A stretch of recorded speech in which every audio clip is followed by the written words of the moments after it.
नमस्ते विद्यार्थी मित्रों, आज हम पाठ 7 यह भी एक परीक्षा का अभ्यास करेंगे।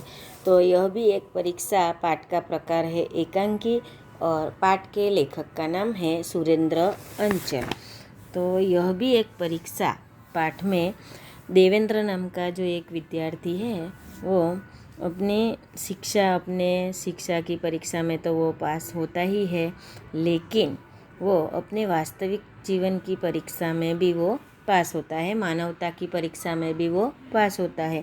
यह बात यह पाठ में समझाई गई है कि जीवन में शिक्षा का बहुत महत्व है। मनुष्य के भीतर जो शक्तियाँ हैं उनका सही ढंग से उपयोग करना ही सच्ची शिक्षा है।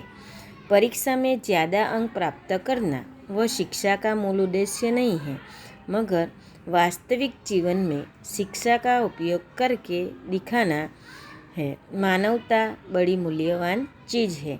यह इस एकांकी का प्रमुख उद्देश्य है कि जीवन में केवल शिक्षा प्राप्त करना ही सही नहीं है। शिक्षण के साथ साथ हमें जीवन में विनय, विवेक, सद्भाव ऐसे भावों का भी विकास करना है। यह मूल्य इस पाठ में समझाए गए हैं। तो यहाँ दो दृश्य दिखाई दे। ये पाठ में दो दृश्य है, पहला दृश्य और दूसरा दृश्य। तो यह पाठ का प्रकार ही एकांकी है। तो एकांकी यानी कि जिससे हम रंगमंच पर बजाया जा सके वैसा नाटक। तो यहाँ नाटक के रूप में यह पाठ लिया गया है। तो प्रथम दृश्य जो हमें चित्र में दिखाई दे रहा है, तो प्रथम दृश्य जो है वो बाज़ार का है। रेलवे स्टेशन के पास बाज़ार है, वहाँ का बाज़ार का यह दृश्य है जो हमें चित्र में दिखाई दे रहा है। तो अब पाठ की शुरुआत होती है, यानी कि अंक नाटक भी शुरू होता है। प्रथम दृश्य, पर्दा उठता है। बाज़ार का दृश्य, कुछ लोग इधर उधर आ जा रहे हैं।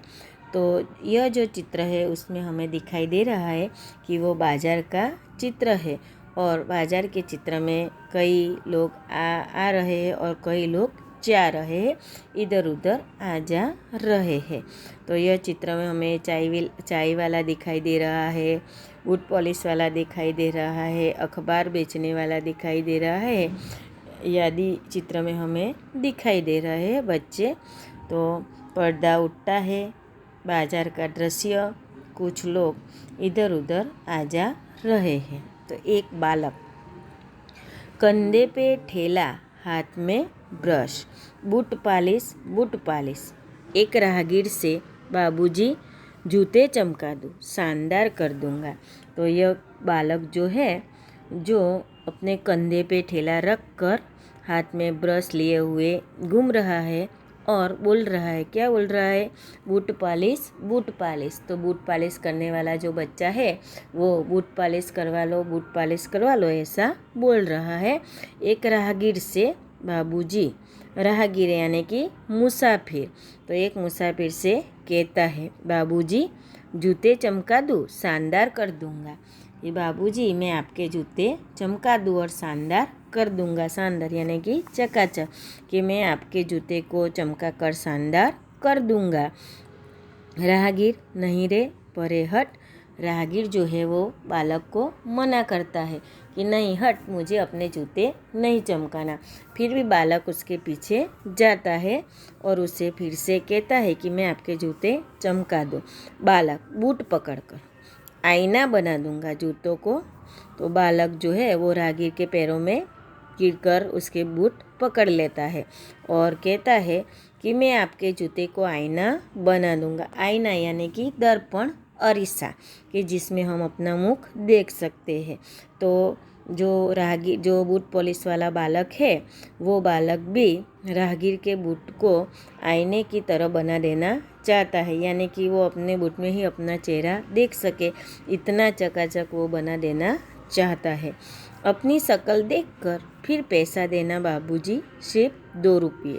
तो राहगीर जो बूट पॉलिश वाला बच्चा जो है वो राहगीर से क्या कहता है कि मैं आपके जूते चमका दूंगा, उसे शानदार कर दूंगा, आपके जूते को मैं आईना बना दूंगा, आप अपनी शक्ल उसमें देखना, बाद में मुझे पैसा देना, सिर्फ 2 रुपया।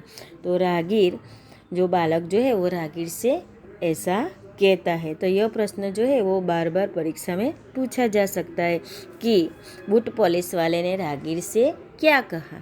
तो बूट पॉलिश वाले ने राहगीर से क्या कहा कि बाबूजी, मैं आपके जूते चमका दूंगा, मैं उसे शानदार कर दूंगा, मैं उसे आईना बना दूंगा आपके जूते को, फिर अपनी शक्ल देखकर फिर 2 पैसे देना।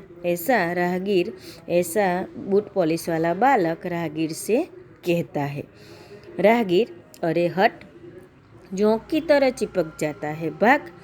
तो राहगीर बालक को भगाता है कि तू चौक की तरह चिपक जाता है।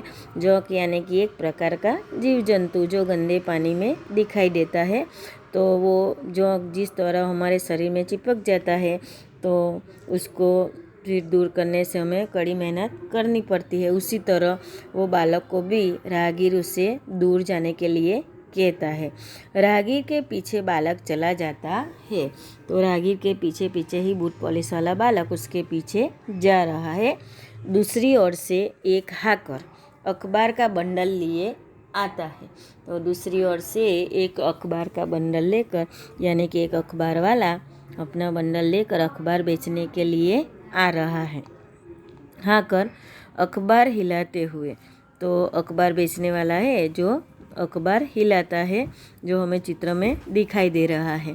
दूसरी ओर से अखबार हिलाते हुए, आज की ताज़ा खबर, भूकंप से गिरे मकानों का नवनिर्माण। तो अखबार वाला क्या बोलता है कि आज की ताज़ा खबर सुनो। आज की ताज़ा खबर क्या है कि भूकंप से गिरे मकानों का नवनिर्माण हो रहा है। जो मकान भूकंप के कारण गिर रहे उनका फिर से नवनिर्माण हो रहा है, यानी कि वो फिर से नया बन रहा है। छात्रों की फीस माफ, स्कूल में जो छात्र है, छात्र यानी कि विद्यार्थी, तो स्कूल की फीस माफ हो गई। स्कूल के लड़कों ने डाकू पकड़ा। आज की ताज़ा खबर, कुछ लोग अखबार खरीदने लगते हैं। दूसरी ओर से चाय वाला बालक भी आता है।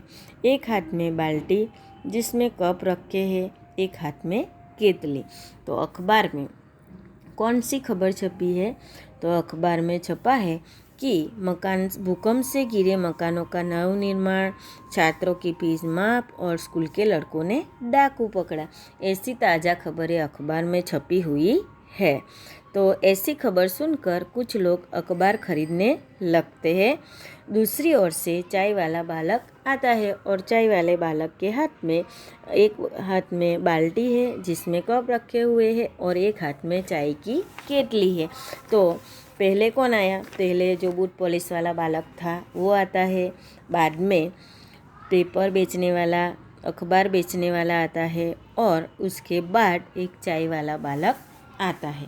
तो चाय वाला बालक क्या बोलता है कि चाय वाला, चाय गरम चाय। एक बालक अखबार पढ़ता हुआ चलता चलता चाय वाले से टकरा जाता है। बाल्टी छिटकर गिरती है, 2-3 कप बिखर जाते हैं। तो जो चाय वाला बालक अपनी मस्ती में आ रहा था तो वो अखबार वाले के साथ टकरा गया और अखबार वालों के साथ टकराने से क्या होता है, चाय वाले की बाल्टी छिटकर नीचे गिर जाती है। उसके हाथ से बाल्टी छूट जाती है और बाल्टी नीचे गिरती है। 2-3 कप बिखर जाते हैं। चाय वाले के 2-3 कप टूट जाते हैं, बिखर कर टूट जाते हैं। चाय वाले को गुस्सा आता है क्योंकि उसके हाथ से बाल्टी छिट गई और उसके कप भी बिखर गए, इसलिए चाय वाले को गुस्सा आता है। चाय वाला क्या कहता है, अंधा है क्या, देखकर नहीं चलता, मेरे कप टूट गए। चाय वाला अखबार वालों के साथ झगड़ता है और उससे क्या कहता है कि तू दिखता नहीं तुझे, तू अंधा है, तू मेरे साथ टकराया, उसके कारण मेरे हाथ से बाल्टी छिट गई और उसमें जो कप रखे थे वे भी टूट गए, क्या तुझे दिखाई नहीं देता? चाय वाला बालक से ऐसा कहता है। बालक, चल चल फुट यहाँ से, पेंट खराब कर दिया और ऊपर से रोब जमा रहा है। तो बालक क्या कहता है कि चल चल निकल यहाँ से, अंधा तू मेरे साथ टकरा गया इसलिए मेरा पेंट खराब कर दिया और ऊपर से रोब जमा रहा है। रोब जमाना यानी कि गुस्सा प्रकट करना। दोनों लड़ते झगड़ते जाते हैं। चाय वाला और अखबार वाला दोनों आपस में लड़ने झगड़ने लगते हैं। तो क्या कहता है कि तू रोब जमाता है तो क्या अपना प्रभाव दिखा रहा है मुझे, ऐसा कहता है। दूसरी ओर से एक बूढ़ा अंधा भिखारी बैसाखी के सहारे आता है। तो ये दोनों जब लड़ झगड़ रहे थे तो बीच में एक अंधा भिखारी वहाँ आता है। कटोरे में कुछ पकौड़ियाँ, अमरूद, रोटी के टुकड़े और रेजगारी आदि थे। तो जो भिखारी वहाँ आता है उसके पास एक कटोरा है और कटोरे में क्या है, कुछ पकौड़ियाँ है, अमरूद है, रोटी के टुकड़े है और रेजगारी आदि है। रेजगारी यानी के छुट्टे पैसे। तो भिखारी के कटोरे में क्या क्या है, ऐसा प्रश्न पूछा जाता है। तो भिखारी के कटोरों में पकौड़ियाँ है, अमरूद है, रोटी के टुकड़े है और कुछ रेजगारी है। तो इतनी चीज़ें भिखारी के कटोरे में है। तो कल हम आगे देखेंगे कि ये दोनों के बीच में भिखारी क्या बोलता है और भिखारी दोनों के पास क्या मांगता है, उसके बारे में कल आगे हम देखेंगे।